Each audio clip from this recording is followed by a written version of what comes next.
Good evening friends, welcome to English with Jeetu sir. आज मैं आपके लिए टेंस पार्ट 4 में कंडीशनल सेंटेंस लेके आया हूँ। देखिए क्या होता है कंडीशनल सेंटेंस।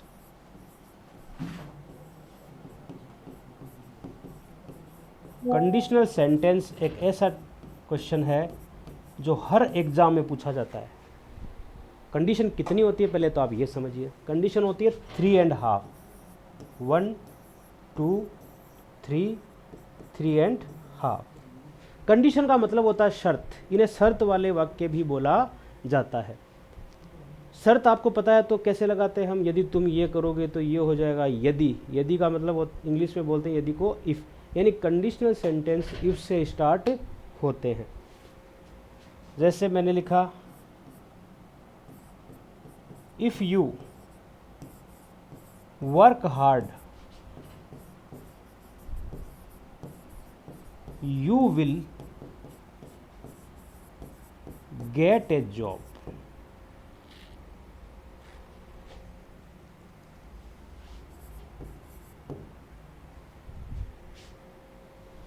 अगर आप कठिन परिश्रम करोगे तो आपको क्या मिलेगी? नौकरी मिलेगी। ये कंडीशन क्या है? फर्स्ट है। अब इसको समझना कैसे है, देखिए।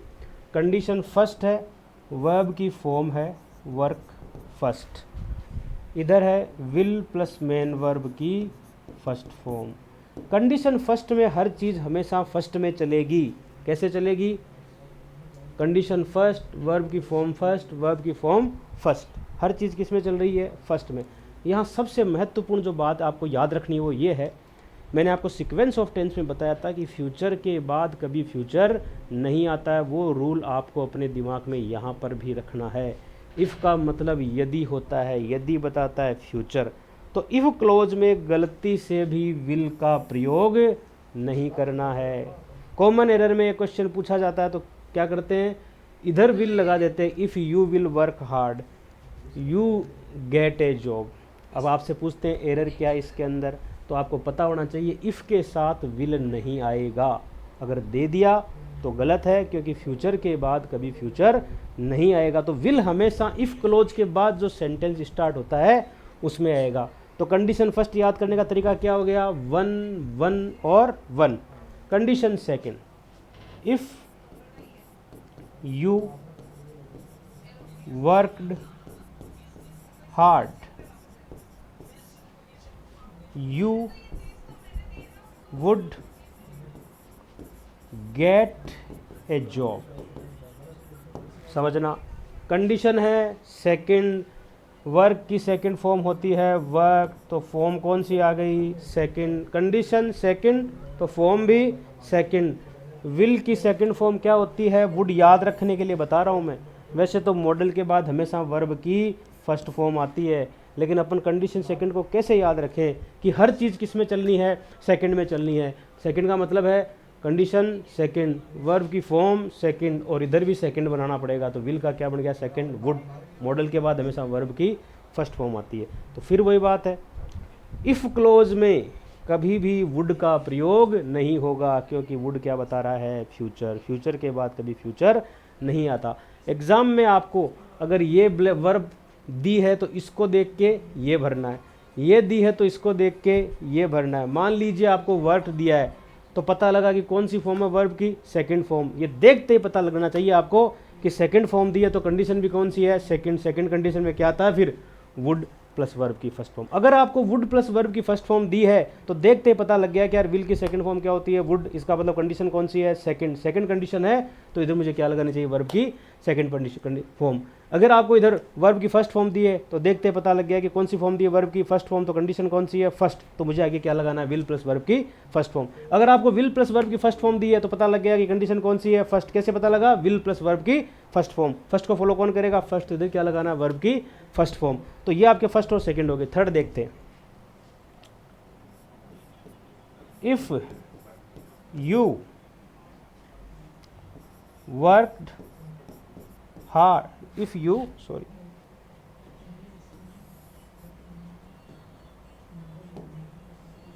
you had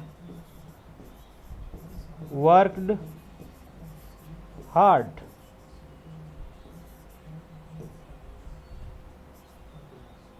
you would have stood first. मैंने इसको थोड़ा चेंज कर दिया। If you had worked hard, आप देखिए हैड प्लस वर्ब की थर्ड फॉर्म, मेन वर्ब की थर्ड फॉर्म। तो मेन वर्ब की थर्ड फॉर्म में कंडीशन कौन सी है? थर्ड। तो फॉर्म कौन सी है? थर्ड। इधर देखिए वुड हैव स्टूड, वर्ब की third form, condition third, form third, form third. मैंने बताया था आपको वर्ब की थर्ड फॉर्म हमेशा परफेक्ट टेंस में आती है। तो हेड प्लस वर्ब की थर्ड फॉर्म अगर आपको दी जाए तो पता लग गया कंडीशन कौन सी है? थर्ड। तो इधर वुड को आपने नीचे उतार लिया, इसको परफेक्ट बनाने के लिए इसमें क्या जोड़ दिया? वुड हैव प्लस वर्ब की थर्ड फॉर्म। तो कंडीशन पता करने का तरीका लग गया आपको। अगर वुड हैव प्लस वर्ब की थर्ड फॉर्म दी तो आपको जोड़ना है हेड प्लस वर्ब की third form. Head plus verb की थर्ड फॉर्म दी तो पता लग गया कंडीशन थर्ड। इधर क्या जोड़ना? वुड हैव प्लस वर्ब की थर्ड फॉर्म। 3.5 और इसमें कोई फ़र्क नहीं है ज़्यादा। फ़र्क इतना सा है कि इसमें आपको इफ़ नहीं लगाना है, लगता इंट्रोगेटिव की तरह है। जैसे had you worked hard, you would have stood first. अब देखिए आप, इसमें और इसमें कोई फ़र्क नहीं। आपको पता होना चाहिए इंटरोगेटिव सेंटेंस की शुरुआत हेल्पिंग वर्ब से होती है, लेकिन मैंने लास्ट में फुल स्टॉप लगाया है। इसका मतलब ये दिखने में आपको जरूर इंट्रोगेटिव दिख रहा है, लेकिन इंट्रोगेटिव नहीं है, ये कंडीशन 3.5 है। कैसे पता लगा? हेड, इसमें इफ़ नहीं दिया है, हेड प्लस वर्ब की थर्ड फॉर्म। बोलोगे कैसे इसको आप? If you had work hard, वो क्यों बात है? You would have stood first. तो 3.5 और 3 में कोई फ़र्क नहीं है। 3.5 में इफ़ नहीं दिया जाता है। तो अब आप देखिए 1 मिनट में आपका जब भी कंडीशन का क्वेश्चन आएगा तो 1 मिनट नहीं, मैं कह रहा हूँ 2 सेकंड लगेंगे आपको पता करने में। कैसे? अगर कंडीशन फर्स्ट का दिया है तो सब किस में चलेगा? 1 1 1। कंडीशन सेकंड में 2 2 2। कंडीशन थर्ड में 3 3। तो आपको एग्जामिनर एक तरफ ब्लैंक देगा, एक तरफ वर्ब देगा। अगर आपको वर्ब की फर्स्ट फॉर्म दी है, पता लग गया कंडीशन फर्स्ट है, लगा दो विल प्लस वर्ब की first form. Will plus verb की फर्स्ट फॉर्म दी है, लगा दो वर्ब की फर्स्ट फॉर्म। वर्ब की सेकंड फॉर्म दी है, कंडीशन सेकंड है, लगा दो वुड प्लस वर्ब की फर्स्ट फॉर्म। वुड दिया है तो लगा दीजिए वर्ब की second form. Head plus verb की थर्ड फॉर्म दी है, पता लग गया वर्ब कंडीशन थर्ड है, लगा दीजिए वुड हैव प्लस वर्ब की third form. Would have plus verb की थर्ड फॉर्म दी है, पता लग गया कंडीशन थर्ड है, क्या लगा दीजिए? हेड प्लस वर्ब की थर्ड फॉर्म। और 3.5 में भी ये होता है, हेड प्लस वर्ब की थर्ड फॉर्म दी है तो वुड हैव प्लस वर्ब की थर्ड फॉर्म लगा दीजिए। ये आपके कंडीशनल सेंटेंस है। अब इसमें आपके देखिए, ये तो एक 3.5 कंडीशन हो गई। कुछ ऐसे शब्द भी होते हैं जो शर्त बताते हैं। उनके क्वेश्चन अगर आपके एग्जाम में आ जाए तो उनको आपको कैसे सॉल्व करना है वो भी समझिए। कुछ वर्ड है एज इफ, एज दो, सपोज, सपोजिंग, इफ ओनली। ये वर्ड आपको दिखाई दें तो ये भी क्या बताते हैं? कंडीशन बताते हैं। इनके बाद आपको क्या करना है? इनके बाद अगर आपको वर्ब भरनी हो तो ध्यान रखना, हमेशा ब्रैकेट में बी दिया जाए तो बी का मतलब एक ही होगा, वर। और वर न दे के, बी न दे के आपको मेन वर्ब की फर्स्ट फॉर्म दे दी जाए तो हमेशा इसके बाद मेन वर्ब की सेकंड फॉर्म ही आएगी। यानी इससे अगर सेंटेंस की शुरुआत हो इन शब्दों से, एज इफ, एज दो, सपोज, सपोजिंग, इफ ओनली, तो आपको करना क्या है? वर्ब भरनी है। तो वर्ब भरने का तरीका क्या रहेगा? हमेशा इनके बाद मेन वर्ब की सेकंड फॉर्म भरनी है। अब मैंने आपको बी दिया है ब्रैकेट में, तो ये बी क्या होता है ये समझिए। अब आप कंडीशनल आपके हो गई है। देखिए 3 फॉर्म होती है, बी, डू और हैव। आपसे पूछे कि बी की फर्स्ट फॉर्म क्या होती है, तो बी की फर्स्ट फॉर्म होती है इज, एम और आर। बी की सेकंड फॉर्म अगर आपसे पूछे तो वाज और वर। बी की आपको थर्ड फॉर्म पूछे तो बी की थर्ड फॉर्म होती है बीन। डू की फर्स्ट फॉर्म होती है डू और डज, सेकंड फॉर्म होती है डिड और थर्ड फॉर्म होती है डन। हैव की फर्स्ट फॉर्म हैज और हैव, सेकंड फॉर्म हैड और थर्ड फॉर्म हैड। अब आप एक चीज़ समझना यहाँ से,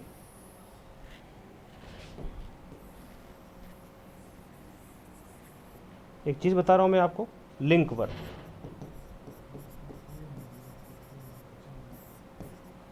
आप जो ये देख रहे हो ना, is, am, are, was, were, do, does, did, has, have, had, total हो गए 3, 2, 5, 2, 7 और 1, 8, 9, 10, 11। आपको पता होना चाहिए हमारे टेंस में टोटल वर्ब होती है 24। 24 में 11 तो आपके सामने है टेंस वाली और 13 आती है मॉडल की। 11 + 13 मिलके कितनी हो गई? 24। तो 13 तो मॉडल में पढ़ेंगे, 11 किस में पढ़ रहे हैं अपन? टेंस में पढ़ते हैं। Is, am, are present continuous में, वाज, वर पास्ट कंटिन्यूस में, डू, डज प्रेजेंट सिंपल में, डिड पास्ट सिंपल में, हैज, हैव प्रेजेंट परफेक्ट में, हैड पास्ट परफेक्ट। ये सारी हेल्पिंग वर्ब पढ़ी है हमने। और ऊपर क्या लिखा है भाई? मेन वर्ब की फर्स्ट फॉर्म, मेन वर्ब की सेकंड फॉर्म। इसका मतलब हेल्पिंग वर्ब पढ़ी थी, लेकिन ये चार्ट में किसके रूप में दिखाई दे रही है? मेन वर्ब के रूप में। तो अब आपको मैंने भी उसमें बताया था कंडीशनल में कि बी फॉर्म देते हैं, तो बी का मतलब कंडीशनल में हमेशा क्या होता है? वर होता है। वर का मतलब मेन वर्ब की सेकंड फॉर्म। मैंने क्या बताया था? एज, इफ, एज दो, सपोज, सपोजिंग, इफ ओनली आपको दिए जाए तो इनके बाद वर्ब भरवाई जाए तो सेकंड फॉर्म आएगी। अगर वर्ब दी है, कोई भी आपको वर्क दी है, प्ले दी है, तो आपको उसकी सेकंड फॉर्म लगानी है, वर्क या प्लेड। लेकिन ब्रैकेट में बी दिया तो बी का मतलब हमेशा कंडीशनल में क्या मानना है? वर मानना है। अब लिंक वर्ब समझिए। जैसे मैं बोलता हूँ आई एम ए टीचर, यहां आप एक चीज देखिए, एम आया, लेकिन इस एम को आप मानते हो प्रेजेंट कंटिन्यूअस की हेल्पिंग वर्ब। अगर ये प्रेजेंट कंटिन्यूअस की हेल्पिंग वर्ब है तो इसके बाद वर्ब की फर्स्ट फॉर्म प्लस आईएनजी कहाँ है? नहीं दिख रही है ना। अगर ये क्वेश्चन ऐसे होता, आई एम टीचिंग यू,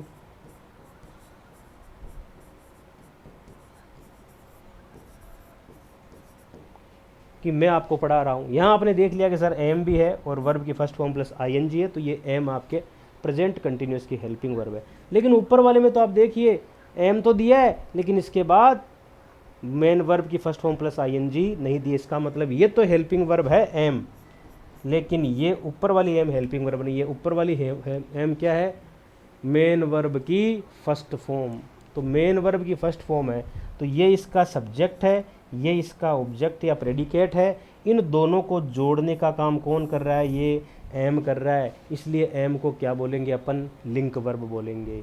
तो ये जितने भी आपको दिखाई दे रहे हैं, जो आपको दिखने में तो हेल्पिंग वर्ब के जैसे दिख रहे हैं, लेकिन ये बिना मेन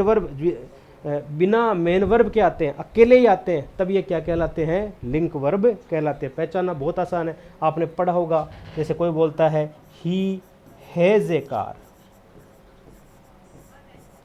अब इस क्वेश्चन में देखिए हेज दिया है, लेकिन हेज के बाद मेन वर्ब की थर्ड फॉर्म नहीं दी। इसका मतलब दिखने में तो दिख रहा है प्रेजेंट परफेक्ट की हेल्पिंग वर्ब, लेकिन ये प्रेजेंट परफेक्ट की हेल्पिंग वर्ब नहीं है, ये हेज की फर्स्ट फॉर्म है, जो ही को एक आर से जोड़ने का काम कर रहा है और क्या कहला रहा है? लिंक वर्ब कहला रहा है ये। तो लिंक वर्ब मेरे हिसाब से आपको समझ में आ गई होगी कि लिंक वर्ब क्या होती है। जब हेल्पिंग वर्ब मेन वर्ब का काम करे तो वो लिंक वर्ब कहलाती है। ये बी, डू, हैव बहुत इंपॉर्टेंट है। कैसे? मैं बताता हूँ। इसके क्वेश्चन बनते हैं कई, जैसे he has had his lunch, इसका मतलब है उसने अपना लंच कर लिया है। बच्चा सोचता है यार ये तो बिल्कुल ही गलत है, हेज भी दे दिया और हेड भी दे दिया। और देखिए they have had there lunch. अब देखिए यहाँ हैव है और वर हैड। और देखिए she had had her lunch. अब आप एक चीज़ देखिए, हैज, हैव और had, present perfect, past perfect, इन सब के बाद हेड हेड हेड आ रहा है। अपन ने पढ़ा कि हेज तो प्रेजेंट परफेक्ट की हेल्पिंग वर्ब है, हेड पास्ट परफेक्ट की है। ये प्रेजेंट परफेक्ट, ये पास्ट परफेक्ट, अपने को लगता है कि यार ये तो गड़बड़ पक्का यहीं पे दी जा रही है, क्योंकि यहाँ क्या हो रहा है, हेल्पिंग वर्ब के बाद क्या दे दी, हेल्पिंग वर्ब नहीं दी है। पहले वाला हेज हेल्पिंग वर्ब है और दूसरे वाला हेड, हेज हैव हेड, इसको क्या बोलते हैं पता है, इसका मतलब होता है वर्ब ऑफ पोजीशन। ये वर्ब बताती है अधिकार। ये क्या बताती है, अधिकार। जैसे है ना, ही हैज़ ए कार, उसके पास एक कार है, आई हैव ए हाउस, मेरे पास एक मकान है, इसका मतलब मकान किसका, मेरा, कार किसकी, उसकी। जिस पे आपका अधिकार हो वो होती है वर्ब ऑफ पोजीशन। तो ये हैज़ हैव क्या बता रहे हैं, अधिकार बता रहे कि ये काम मैंने कर लिया, इस पर अधिकार मेरा है। तो इस क्वेश्चन में देखिए, he has had is lunch, उसने अपना लंच कर लिया, तो लंच उसने किया तो कहाँ गया, उसके पेट में ही तो गया ना, तो अधिकार किसका उस पर, उसका है। इसलिए ये हेड है क्या, मेन वर्ब की थर्ड फॉर्म। प्रेजेंट परफेक्ट में मेन वर्ब की थर्ड फॉर्म आती है। ये हैव, इसके बाद भी हेड दे रहा है, वो क्या है, मेन वर्ब की थर्ड फॉर्म। इस हेड के बाद भी ये हेड क्या है, मेन वर्ब की थर्ड फॉर्म। तो ध्यान रखिए, बी डू हैव बहुत महत्वपूर्ण है। बी बताता है स्थिति, पोजीशन बताता है, जैसे आई एम ए टीचर, ये मेरी पोजीशन है, मेरी पोजीशन बताई जा रही है बी। लेकिन डू हैज़ हैव क्या बताता है, अधिकार बताता है, वर्ब ऑफ पोजीशन। तो मेरे हिसाब से बी डू हैव आपके समझ में आया होगा। इसके अलावा लिंक वर्ब, लिंक वर्ब के अलावा ये क्वेश्चन एग्जाम में पूछे जाते हैं, जिनको अक्सर बच्चे गलती से कॉन्फिडेंस के साथ गलत करके आते हैं कि इसमें तो पक्का ही गलती है, हेज के बाद हेड कभी आता ही नहीं है, हेज के बाद हैव के बाद हेड कभी आता ही नहीं है, हेड के बाद हेड कभी आता ही नहीं है। तो ध्यान रखिए, ये हेड और है ये आपके मेन वर्ब की थर्ड फॉर्म है, जो कि प्रेजेंट परफेक्ट, पास्ट परफेक्ट में पूछी जाती है, और ये सारी की सारी आपकी हेल्पिंग वर्ब है। नेक्स्ट, टेंस चार्ट आपने पढ़ लिया, एडवर्ब चार्ट आपने पढ़ लिया, सीक्वेंस ऑफ टेंस आपने पढ़ ली, कंडीशनल आपने पढ़ लिए, बी डू हैव आपने पढ़ लिए, लिंक वर्ब आपने पढ़ ली, ऑलवेज का यूज। अब आपको बताता हूँ मैं, देखिए ऑलवेज का मैंने बता दिया आपको। अब मैं आपको बता रहा हूँ कि कुछ वर्ब ऐसी होती है जो कि प्रेजेंट कंटिन्यूअस में यूज नहीं होती है। कब, जब उनको उसी चीज़ के लिए काम में लिया जाए जिसके लिए वो बनी है। वो कौन सी वर्ब है, उनको बोलते हैं वर्ब ऑफ परसेप्शन।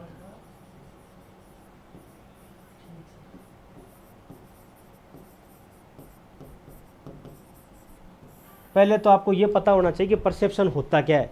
परसेप्शन होता है हमारी इंद्रियां, और हमारी इंद्रियां कितनी होती है, 5। इस चीज़ को आप इंग्लिश में नहीं, आप हिंदी में भी आराम से समझ सकते हैं।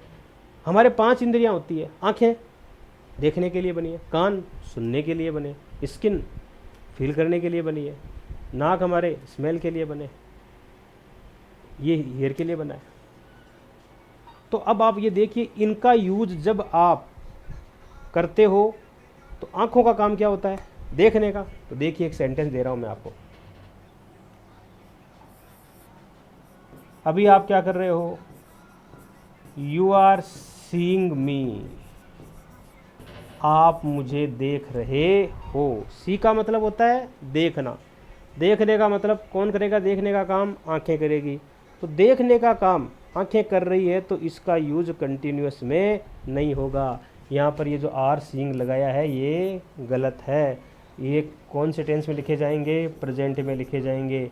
यू सी मी, आप मुझे देखते हो, या फिर यू कैन सी मी, आप मुझे देख सकते हो, क्योंकि आंखों की कैपेसिटी है। अब आपको कि सर देखने के लिए हम कंटिन्यूस में क्या यूज़ लें, फिर देखने के लिए आप कंटिन्यूस में यूज़ लोगे सी के बजाय लुक का। लुक में जब आप देखते हो तो इरादा होता है, इंटेंशन होता है आपका, इसमें क्या होगा, इंटेंशन होगा,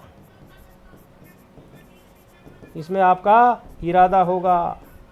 कोई टीचर कहता है ना, लुक एट योर बुक, अपनी किताब की तरफ देखो, लुक एट मी, मेरी तरफ देखो। तो लुक का मतलब है ध्यान से देखना, किसी चीज़ को ध्यान से देखना। अब आप इसको लुक और सी में डिफरेंस समझिए। बहुत अच्छा एग्जांपल दे रहा हूँ मैं, आपको समझ में आ जाएगा। एक हस्बैंड और एक वाइफ एक रेस्टोरेंट में खाना खाने के लिए गए। हस्बैंड वाइफ एक दूसरे के आमने सामने बैठे थे। अब वाइफ के पीछे वाली बेंच पे कुछ गर्ल्स बैठी थी। तो पत्नियों को तो पतियों पे शक होता ही है। तो उसने पति से कहा कि what are you looking at, आप क्या देख रहे हो। तो पति कहता है no I am not looking at, मैं देख नहीं रहा हूँ। भाई जो सामने, मैं तो तुम्हें देखना चाहता हूँ, सिर्फ तुम्हें देखना चाहता हूँ, लेकिन मैं क्या करूँ कि पीछे वाला बैकग्राउंड दिख रहा है, तो मेरी गलती नहीं है इसके अंदर। तो आंखें किसके लिए बनी है? देखने के लिए बनी है, नेचुरल प्रोसेस है। तो आप मुझे देख रहे हो ना, तो मैं ही नहीं दिख रहा हूँ आपको, पीछे का बैकग्राउंड भी आपको दिखाई दे रहा, चाहे कितनी कोशिश कर लीजिए आपको सिर्फ मैं ही नहीं दिखूंगा। ये है सी। तो सी नेचुरल प्रोसेस है। नेचुरल प्रोसेस के लिए कभी सी का यूज कंटिन्यूस में नहीं होगा देखने के रेफरेंस में। लेकिन लुक का मतलब होता है इंटेंशन। मान लीजिए हस्बैंड के पीछे वाली बेंच पे लड़कियां बैठी है, अब हस्बैंड क्या कर रहा है, पीछे मुड़ मुड़ के देख रहा है इधर। अब उस टाइम अगर वाइफ कह रही है what are you looking at, तो वो सही कह रही है, और हस्बैंड को मानना भी पड़ेगा कि हाँ भाई मैं मुड़ा तो था, कहाँ जरूरत थी पीछे देखने की, इसका मतलब उसका पीछे देखने का इरादा था। तो जब इंटेंशन होता है तो लुक का यूज आप इंटेंशन के लिए आप लुकिंग कीजिए। लेकिन अब आप कहोगे सर हम सी को भी कंटिन्यूस में काम में लेना चाहते हैं, बहुत महत्वपूर्ण कंसेप्ट है। देखिए सी कंटिन्यूस में आता भी है काम में और नहीं भी आता है। कब नहीं आता है? इसका मतलब सिर्फ देखना हो तो नहीं आएगा, लेकिन दूसरा मतलब हो तो, जैसे मैं बता रहा हूं कि I am seeing my friend today, इसका मतलब है मैं आज अपने दोस्त को देख नहीं रहा हूँ। सी का मतलब होता है मिलना। मैं आज अपने दोस्त से मिल रहा हूँ। अर्थ बदला कि नहीं बदला? इसमें और इसमें फ़र्क है। आप मुझे देख रहे हो तो कंटिन्यूस नहीं आएगा, लेकिन मैं अपने दोस्त से मिल रहा हूँ तो मिलने के लिए आप कंटिन्यूस का यूज कर सकते हो। आपने एक वर्ड सुना होगा, मूवीज़ में अक्सर काम में लेते हैं, सी यू अगेन। इसका मतलब ये नहीं होता है कि दोबारा देखेंगे, इसका मतलब होता है दोबारा मिलेंगे। तो सी और लुक में मतलब पता लगा। सी का मतलब देखना, देखने का मतलब नॉर्मल देखना हो तो कंटिन्यूस में नहीं होगा, लेकिन सी का मतलब मिलना हो तो कंटिन्यूस में हो सकता है। लुक का प्रयोग कंटिन्यूस में होता है क्योंकि लुक में क्या होता है, इंटेंशन होता है। ये हो गया आपके वर्ब ऑफ परसेप्शन पहला। दूसरा है आपके, देखिए हियर और लिसन। हियर यानी सुनना, सुनने का कान करेंगे। अब आप चाहते हो कि आप सिर्फ मुझे सुने, लेकिन अगर बाहर कुत्ता भौंक रहा है तो उसकी आवाज़ भी आएगी, कोई साइड में कोई मोबाइल चला रहा है तो उसकी आवाज़ भी आएगी, तो आवाज़ तो आएगी ना। तो आप रोक सकते हो क्या उसको आप रोक नहीं सकते हो। कोई कानों में कोई वो फिल्टर नहीं लगा कि भाई मुझे तो सिर्फ जित्तू सर की क्लास ही सुननी है और कुछ नहीं सुनना, ऐसा नहीं हो सकता है। अगर साइड में और भी आवाज़ें आएंगी तो सुनाई देगी, क्योंकि भगवान ने हमें कान दिए हैं ना, वो हर सुनने के लिए दिए हैं। फिल्टर नहीं लगाया कि ये तो सुनोगे और ये नहीं सुनोगे। तो यहाँ पर आपका जब कान काम सुनने का कर रहे हैं तो इसमें कंटिन्यूअस का यूज नहीं होगा। आप मुझे सुन रहे हो भी, आप ये नहीं कह सकते कि sir we are hearing you, कि हम आपको सुन रहे हैं। सुनोगे भाई, कान दिए हैं, बह रहे हो तो नहीं सुनोगे, लेकिन आप सुन रहे हो क्योंकि भगवान ने आपको क्या दिए हैं, कान दिए हैं। तो सुन रहे हो इसलिए ये हियरिंग नहीं आएगा। सुनने के लिए हियरिंग का प्रयोग कंटिन्यूस में नहीं होता है। लेकिन आप कहोगे सर हम इसका यूज़ करना चाहते हैं, तो अर्थ बदल जाएगा। जैसे सी का मतलब देखना था, मिलना हो गया ना, अर्थ कैसे बदलेगा? द जज इज हियरिंग द केस। अब जज क्या कर रहा है भाई? केस की क्या कर रहा है? वो सुनवाई कर रहा है। इस हियरिंग में फ़र्क है या नहीं है? इसका मतलब कान से सुनना, इसका मतलब सुनवाई। ऐसा थोड़ी होता है कोर्ट रूम में कि जो भी होता है वो जज साहब के कान में जाके सुना के आता है। कान में नहीं सुनाता है। मतलब जज साहब बैठे हैं, वो उसकी केस की क्या कर रहे हैं? सुनवाई कर रहे हैं। तो सुनवाई करने में और कान से सुनने में रात और दिन का फ़र्क होता है। तो जब हियर का मतलब सुनवाई हो तो आप कंटिन्यूस में यूज़ कर सकते हैं, और सिर्फ सुनना हो तो आप किसमें करेंगे? प्रेजेंट सिंपल में। क्या करोगे? वी हियर यू, या फिर कहीं सुन भी तो नहीं सकते ना, इसका मतलब कैपेसिटी है कानों की, वी कैन हियर यू। फिर लिसन किसके लिए आएगा? लिसन का वही सिस्टम है, ध्यान से सुनना। जब कोई चीज़ आप ध्यान से सुनते हो तो क्या आता है? लिसन। सुना होगा लिसनिंग म्यूज़िक, कभी हियरिंग म्यूज़िक तो नहीं आता है। कौन कहता है आपको कि आप जाइए मोबाइल में लीड लगाइए और कानों में लगा के सुनिए उसको? कोई ज़बरदस्ती थोड़ी है आपके साथ। आप सुनना चाहते हो, आपका इंटेंशन है, तो इंटेंशन है तो क्या करेंगे? लिसन। टीचर क्लास में तो कभी आपसे ये नहीं कि लिसन टू मी, टीचर को आपको सुनना पड़ेगा। हियर टू मी नहीं बोलेगा। हियर टू मी का मतलब आप बोलते रहो, हम मर्जी है हमारी, सुने या न सुने। तो लिसन में हमेशा क्या होगा? He is listening the music, वह गाना सुन रहा है। तो ये फ़र्क हो गया हियर और लिसन में। अगला है अपना, जैसे स्मेल।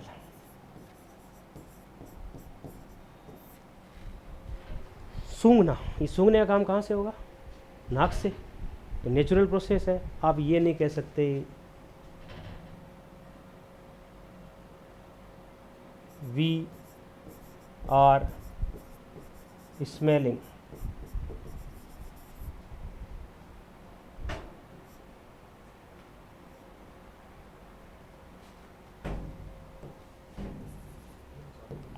हम सूंघ रहे हैं, वी आर स्मेलिंग, कभी नहीं आएगा। क्या आएगा? We can smell. क्यों? क्योंकि बने किसके लिए? सूंघने के लिए बने काम। नाक से सुगंध का काम होगा, तो कंटिन्यूस में इसका यूज नहीं होगा। किस में होगा? सिंपल में। अब आप कह रहे हो कि नहीं सर हम इसका कंटिन्यूस में यूज करना चाहते हैं, तो आप लिखिए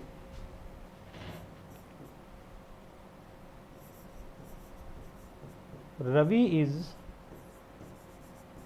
स्मेलिंग समथिंग सस्पिशियस। रवि को सुगंध आ रही है, किसकी आ रही है? कुछ संदेह की। अब संदेह की सुगंध में और सब्जी की जो आप लगाते हो, छौंकण लगाते हो, उसकी सुगंध में तो फ़र्क होता ही होगा ना। तो आपको जो कहते हैं ना, मुझे यहाँ साजिश की बदबू आ रही है, तो साजिश की बदबू कौन सी होती है भाई? साजिश की बदबू का मतलब है आप जो जो जो सेंस ले रहे हो ना, वो सेंस बदल गया है। सिर्फ कहाँ, ये हमारे इसके लिए नहीं है, सूंघने के लिए। यहाँ पर आपको स्मेल है, वो किसकी आ रही है? साजिश की आ रही है। अर्थ बदल गया ना, इसलिए आप इसका यूज किस में कर सकते हो? कंटिन्यूस में। और सिर्फ सूंघने के रेफरेंस में काम में लेना हो तो क्या आएगा? स्मेल। जैसे आपके स्किन फील करती है, फील यानी महसूस करना। आप ये नहीं कह सकते कि he is feeling his father, वह अपने पिताजी को महसूस कर रहा है। महसूस करने के लिए कभी फीलिंग का यूज पर कंटिन्यूस में नहीं होगा। लेकिन you can, sorry,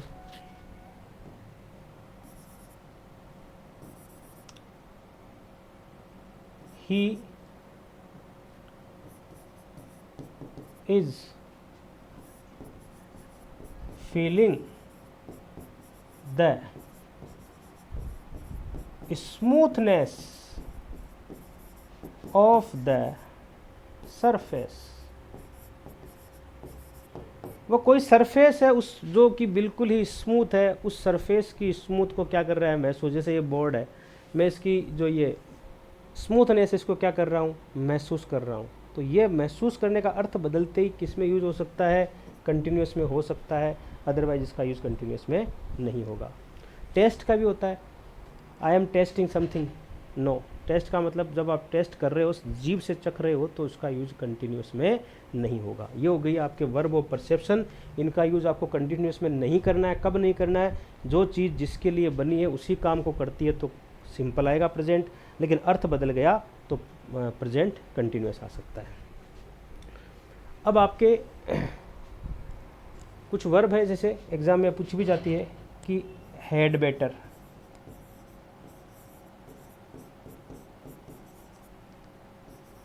would rather और लेट। इनके बाद हमेशा मेन वर्ब की फर्स्ट फॉर्म आती है, जिसे बोलते हैं बेयर इन्फिनिटिव।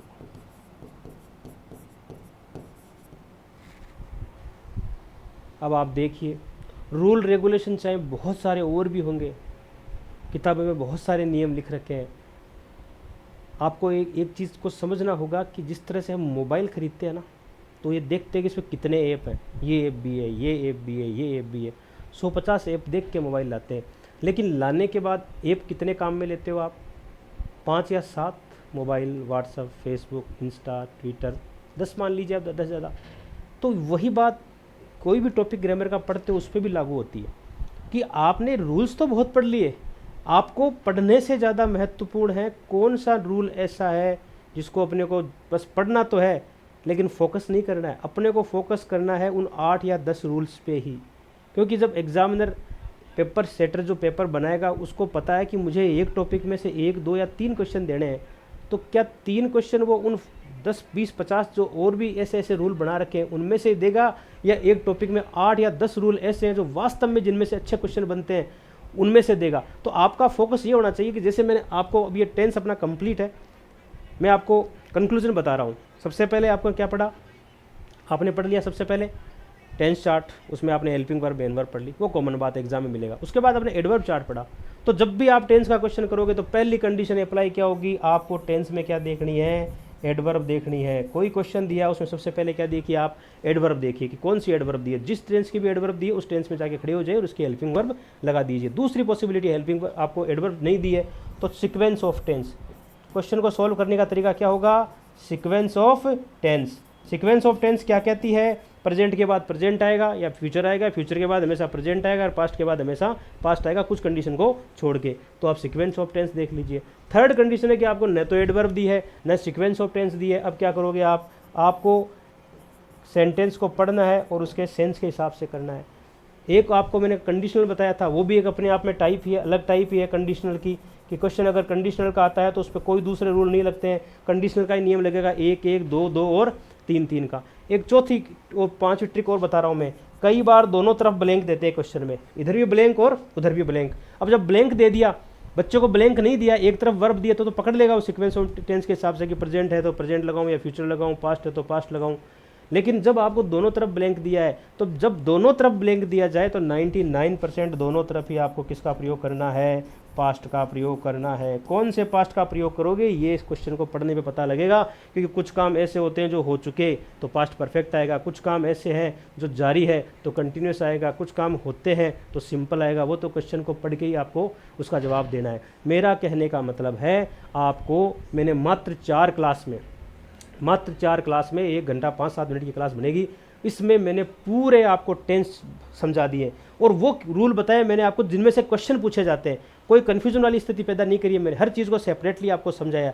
अब मैं आपको अगली पार्ट 5 में आपको हर 50 से 60 क्वेश्चन कराऊंगा, और जो भी क्वेश्चन कराऊंगा ना, उस क्वेश्चन का मैं आपको लॉजिक दूंगा कि भाई इसका मैं अगर इसको प्रेजेंट सिंपल मान रहा हूँ तो क्यों मान रहा हूँ, क्योंकि इसमें एडवर्ब दी है, इसमें सीक्वेंस ऑफ टेंस फॉलो हुआ है, इसमें सेंस फॉलो हुआ है, इसमें कंडीशनल फॉलो हुई है, इसमें ब्लैंक दिया है। इन 5 में से कोई ना कोई एक रूल उस पर ज़रूर अप्लाई होगा, क्योंकि हमने जो पढ़ाया है। अब अगली मैं आपको पीपीटी में आपको बताऊंगा कि उसको प्रूव करूंगा मैं कि 50 क्वेश्चन आपको मैं सॉल्व करके बताऊंगा कि इसके आंसर कैसे आते हैं, आ रहे हैं या हमारी ट्रिक से आ रहे हैं या फिर नहीं आ रहे हैं। नहीं आ रहे तो आप कमेंट में मुझे बताइएगा। Thank you very much for watching me.